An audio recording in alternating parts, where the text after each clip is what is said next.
Tu já reparou que sempre que a gente ouve falar em dieta de vacas para alta produtividade, etc., se fala em um monte de coisa, mas raramente se fala em como otimizar consumo de pasto ou mesmo em como converter esse consumo de pasto em alta produção. E olha que em mais de 10 anos atuando com produtores de leite, eu vi muitos deles se deparando com esse problema.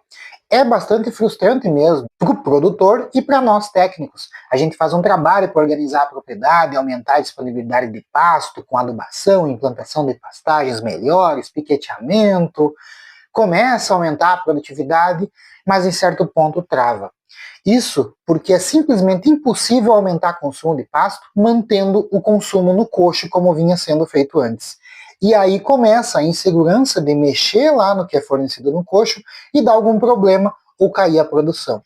E às vezes entra um nutricionista, calcula uma dieta para alta produção, nem vai lá pisar no pasto, coloca um monte de ingrediente no coxo e faz uma dieta jogando o pasto lá embaixo para fechar com os parâmetros que ele estudou na nutrição. Se tu também sente essa dificuldade na pele, fica comigo até o final desse vídeo que eu vou te explicar como que tu pode lidar com isso.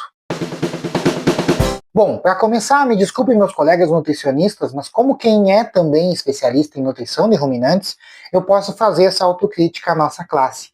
Nós precisamos de mais nutricionistas que entendam de pasto, porque a cada dia aparecem mais e mais nutricionistas de coxo. Nutricionistas de pasto têm um potencial de trabalhar com praticamente 90% dos produtores, mas nós estamos focando apenas nos outros 10% que são confinados ou semi. Aliás, a minha formação é em agronomia, e lá no início da minha atuação nós fizemos um trabalho agronômico com um grupo de pequenos produtores que tinham limitação de área para produzir forragem. Trabalhamos fertilidade do solo, produção e manejo de pastagens, conseguimos produzir muito pasto por área. Essas propriedades começaram a melhorar, a ter mais pasto, aumentaram a produtividade e passaram a investir mais na produção de leite. Mas ainda sobrava pasto que eu sabia que as vacas podiam comer e acabavam tendo que ser roçados.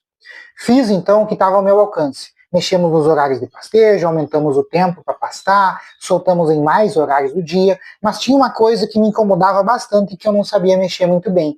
A dieta das vacas era muito pesada no coxo e sobrava pouco espaço na dieta para consumo de pasto. E quando iam nutricionistas nessas propriedades, mexiam nas dietas colocando mais coxo e suprimindo cada vez mais o pasto. Logo, o pasto ia se tornando cada vez menos importante na dieta, até que vinha a sugestão de confinar de uma vez por todas para melhorar o fornecimento no coxo. E eu, como técnico e a família, ficávamos frustrados por todo aquele trabalho que tínhamos feito e sendo jogado água abaixo. Tu já viu essa história acontecer por aí também? Me conta nos comentários. E esse foi o empurrão para eu fazer uma pós-graduação em nutrição de ruminantes. Já que não funcionava com as dietas que os produtores tinham acesso, eu precisava eu mesmo calcular as dietas e deixar espaço para consumo de pasto. Mas como assim espaço? Vamos lá, imagina a seguinte situação. Um lote é um rebanho de 500 kg de peso vivo médio, produzindo 24 litros de média. O consumo de matéria seca, nesse caso, fica algo em torno de 18 kg de matéria seca. Aí esse produtor já fornece 10 kg de silagem de manhã e a mesma quantidade à tarde, mais uns 4 kg de concentrado por vez. Esses 20 kg de silagem já fornecem uns 7 kg de matéria seca, e os 8 de ração mais uns 7. Ou seja, já são 14 kg de matéria seca fornecidos no coxo. Sobra apenas 4 kg para fechar os 18 que elas iriam consumir. Isso é o que eu chamei de espaço para o pasto na dieta.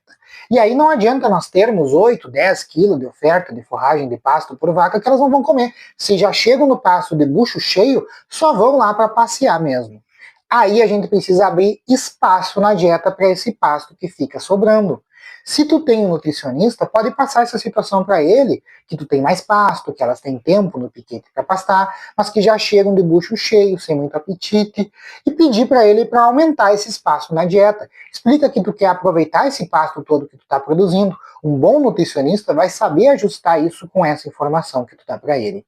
Se ele insistir que não dá, que precisa dar mais suplementos no coxo mesmo, que elas não comem mais pasto, eu sugiro fortemente que a família se reúna e defina se a propriedade vai trabalhar considerando o pasto importante ou não, porque ficar nesse meio do caminho produzindo leite no coxo, com as vacas soltas passeando, não é algo inteligente e lucrativo. Depois passe essa decisão para os técnicos. Os profissionais que prestam assistência ou consultoria precisam trabalhar em conjunto com a família, de acordo com os objetivos de vocês. Não é vocês que devem se adequar ao que o profissional recomenda. Se o objetivo da família é aproveitar bem o pasto, é usar bem o pasto, os profissionais que acompanham devem trabalhar junto com vocês nisso. E esse é o melhor dos mundos. Eu sei que a maioria de vocês que está assistindo nunca recebeu um nutricionista na propriedade, não tem acesso a um assessoramento desse tipo. Nesse caso, tu já pode fazer um ajuste grosso, como eu chamo. E eu vou te explicar agora como que tu pode fazer isso. Mas antes, deixa teu like se tu está gostando desse vídeo e te inscreve no canal se ainda não for inscrito. Esse ajuste grosso foi justamente o tema do meu trabalho de conclusão de curso de especialização em nutrição de ruminantes. Nós desenvolvemos um método prático de ajuste da dieta de vacas em lactação e nele nós estipulamos uma taxa de substituição do pasto por silagem. Basicamente, nós indicamos quantos quilos de pasto cada quilo de silagem que eu forneço substitui na dieta. Varia, obviamente, mas pelos dados médios de silagens de milho e pastagens que nós avaliamos, fica algo entre 1,5 a 2,5 kg de silagem por quilo de pasto. Vamos trabalhar aqui com 2 kg para facilitar o raciocínio. Isso significa que cada quilo de silagem que tu dá, diminui em 2 kg de pasto que as vacas poderiam consumir.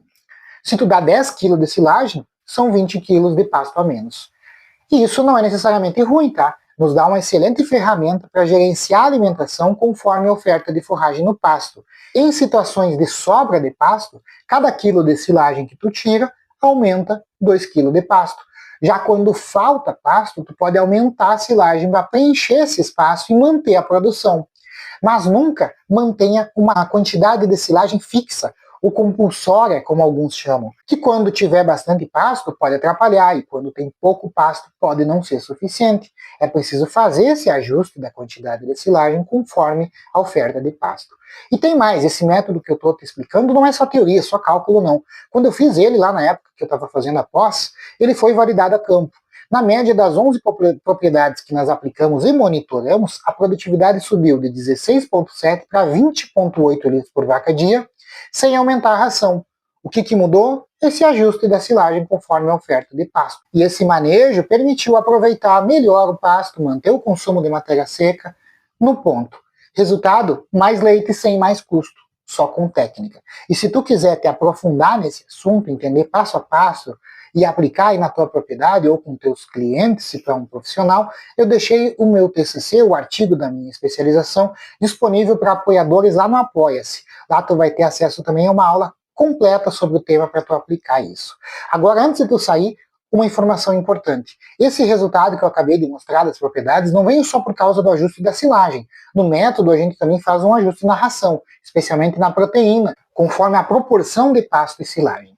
Sem esse ajuste, tu pode até abrir espaço para o pasto, mas perder eficiência da dieta. E como que tu faz isso na prática? Eu explico direitinho aqui nesse outro vídeo. Clica aqui que a gente continua a conversa lá. Um abraço.